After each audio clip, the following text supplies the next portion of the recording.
My grandson was visiting with me recently, and he said to me, "Grandpa, do you know you and God are alike?" And boy, did that put a smile on my face and was polishing my halo. And I said, "Well, Liam, how are we alike?" And he looked at me and he said, "You're both old."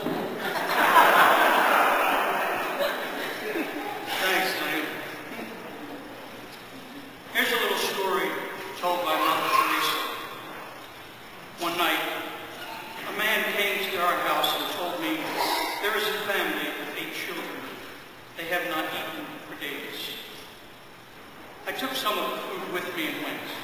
When I came to the family, I saw the faces of the little children disfigured by hunger. There was no sorrow or sadness in their faces, just a deep pain of hunger. I gave the rice to the woman. She immediately divided the rice in 2 and went out carrying half of it. When she came back, I said to her, "Where did you go?" She gave me this simple answer: "To my neighbors, they are hungry too." I was not surprised she gave. Poor people are really very generous. I was surprised that she knew that they were hungry. As a rule, when we are suffering, we are so focused on ourselves, we have no time for others. After the first reading from the 2nd book of Kings, and then the accounting of the Gospel of John, my mind kind of froze up. I was just filled with questions. I said, why does it seem like Jesus is doing the same thing that was done so many years ago, but only on a grander scale? Then the light bulb began to brighten just a little bit, which most times it's dim anyway. But if we're hung up on how many loaves or how many fish or what happened and how it happened, I think we may be missing the point. The main point is this: there is no greater love than that love that God gives us in any place or time. God showed his love to us in his offering of his only Son, and Jesus showed us his love by offering us his death and resurrection. Now the power given to Elijah the prophet was given by the same God who granted that even greater power to his Son Jesus. The abundance of food provided for all God's people is an expression of his love and care for all. And there is so much care and love that there's even enough left over to take to others. We later learn in the Gospel of John that Jesus is the bread come down from heaven. Jesus is the bread of life. Jesus will feed all humankind in the sacrament of the Holy Eucharist.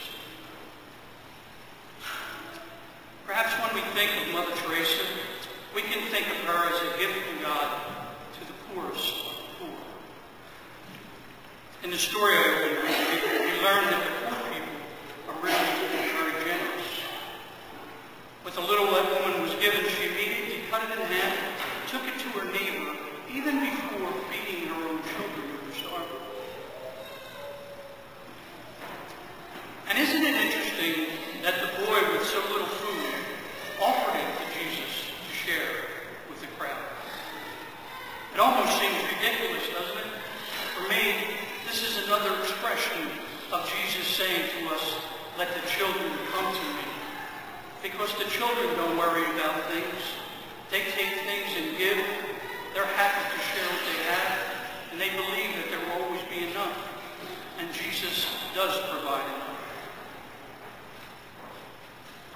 It's kind of a sorrowful thought that as we grow older, we tend to be more focused on ourselves and on our own needs rather than on the needs of others.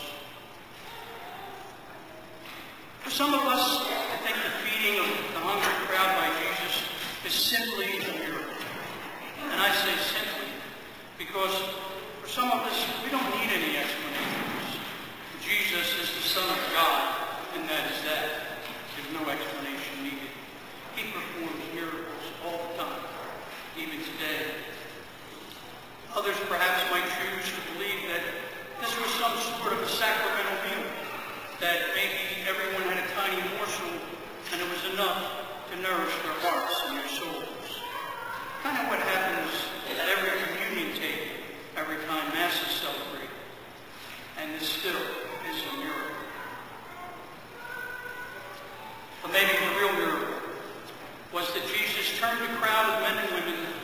selfish people into selfless people, people willing to give. Look at Andrew for a moment. He was the disciple who brought the boy to Jesus.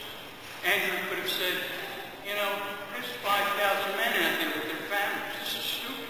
This is impossible. This is hopeless. But he didn't.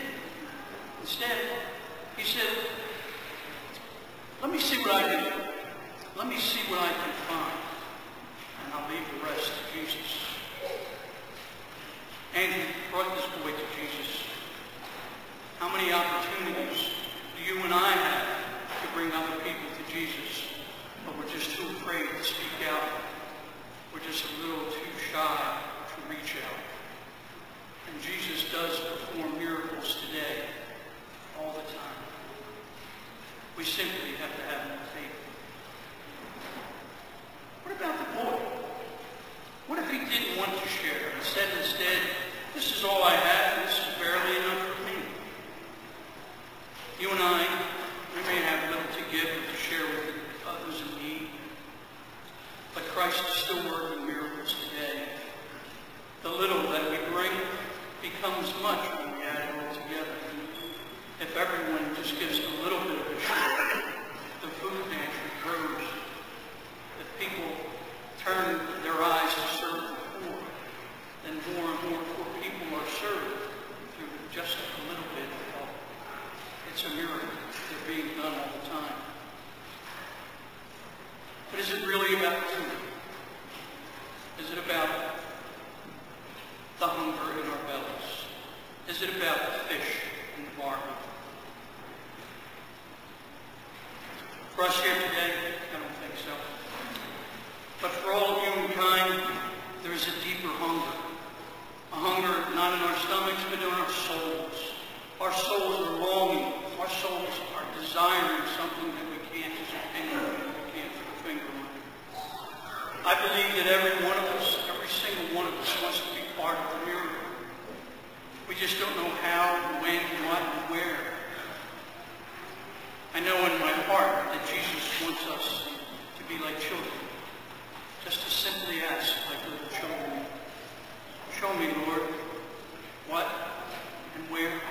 And you know, Lord, the why doesn't matter. It doesn't matter. I just want to follow you.